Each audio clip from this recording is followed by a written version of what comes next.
ಎಲ್ಲರಿಗೂ ಇವತ್ತು ತೊಗರಿ ಬೇಳೆ ಟೊಮೊಟೊ ಸಾರು ಮಾಡೋದು ತೋರಿಸ್ತೀನಿ. ತುಂಬ ಟೇಸ್ಟಿಯಾಗಿರುತ್ತೆ. ಇದು 4 ಜನಕ್ಕೆ ಮಾಡ್ಕೊಳ್ಳೋ ಅಂಥದ್ದು ಟೊಮೊಟೊ ತೊಗರಿ ಬೇಳೆ ಸಾರು. ಇಬ್ಬರು ಇದ್ದರೆ ಅರ್ಧ ಹಾಕ್ಕೋಬೇಕು ತೊಗರಿ ಬೇಳೆ. ನಾನು ಇದರಲ್ಲಿ ಫುಲ್ ಹಾಕ್ಕೊತಾ ಇದ್ದೀನಿ. ಇದನ್ನು ಚೆನ್ನಾಗಿ ಒಂದು 2-3 ಸಲ ತೊಳ್ಕೊಬೇಕು.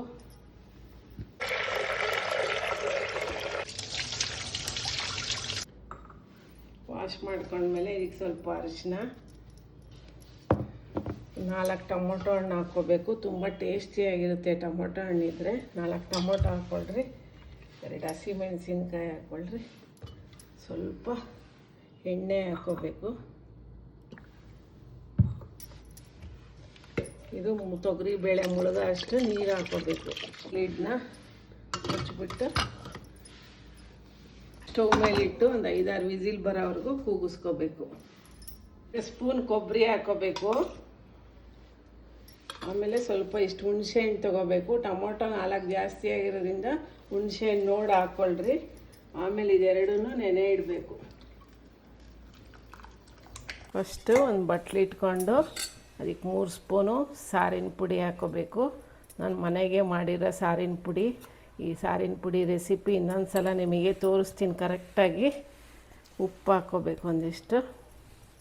ಆಮೇಲೆ ಹುಣಸೆ ಹಣ್ಣಿನ ರಸ ಸೋದಿಸ್ಕೊಂಡು ಹಾಕ್ಕೋಬೇಕು. ಕೊಬ್ಬರಿ ನೆನೆಸಿರ್ತೀವಲ್ಲ ಅದನ್ನು ಹಾಕ್ಕೋಬೇಕು. ಸಾರಿಗೆ ಟೇಸ್ಟ್ ಚೆನ್ನಾಗಿ ಕೊಡೋದು ಬೆಲ್ಲ. ಚೆನ್ನಾಗಿ ಬೆಂದಿದೆ. ಇವಾಗ ಟೊಮೊಟೊ ಹಣ್ಣು ಮಾತ್ರ ತೊಗೋಬೇಕು. ಟೊಮೊಟೊ ಹಣ್ಣು ಹಸಿಮೆಣ್ಸಿನ್ಕಾಯಿ ತೊಗೊಂಡು ಈ ಬಟ್ಲಿಗೆ ಹಾಕ್ಕೋಬೇಕು. ಚೆನ್ನಾಗಿ ಸ್ಮ್ಯಾಶ್ ಮಾಡ್ಕೋಬೇಕು. ಸ್ಟವ್ ಮೇಲೆ ಇಡಬೇಕು. ಇಷ್ಟನ್ನು ಮಾತ್ರ. ಇದು ಚೆನ್ನಾಗಿ ಮರಳಿದ ಮೇಲೆ ಬೇಳೆ ಹಾಕಬೇಕು. ಬೇಳೆ ಚೆನ್ನಾಗಿ ಈ ಕಡ್ಗೋಲಿಂದ ನುಣ್ಣಗೆ ಮಾಡ್ಕೋಬೇಕು. ಬೇಳೆ ಹಾಕ್ಬೇಕು. ಇವಾಗ ಅದು ಚೆನ್ನಾಗಿ ಮರಳಿದೆ ನೋಡಿರಿ. ಇವಾಗ ಬೇಳೆ ಹಾಕ್ಬಿಟ್ಟು ನಿಮ್ಗೆ ಎಷ್ಟು ಕ್ವಾಂಟಿಟಿ ಬೇಕೋ ನೀರಾಗಬೇಕು ಅಂದರೆ ಸ್ವಲ್ಪ ನೀರು ಹಾಕ್ಕೋಬೇಕು. ಕೊತ್ತಂಬರಿ ಸೊಪ್ಪು ಹಾಕ್ಕೋಬೇಕು. ಇದನ್ನು ಚೆನ್ನಾಗಿ ಮರಳಕ್ಕೆ ಬಿಡಬೇಕು. ನೋಡಿರಿ ಈ ಥರ ಚೆನ್ನಾಗಿ ಕುದ್ದಿದೆ ಇವಾಗ ಸಾರು. ಇದನ್ನು ಇಳಿಸ್ಬಿಟ್ಟು ಒಗ್ಗರಣೆ ಹಾಕ್ಕೋಬೇಕು. ಹಿಂಗು ಹಾಕ್ಕೋಬೇಕು.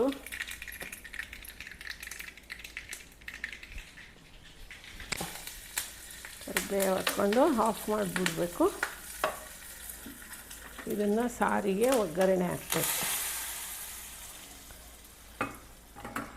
ಬಿಸಿ ಬಿಸಿಯಾದ ತೊಗರಿಬೇಳೆ ಟೊಮೊಟೊ ಸಾರು ರೆಡಿ.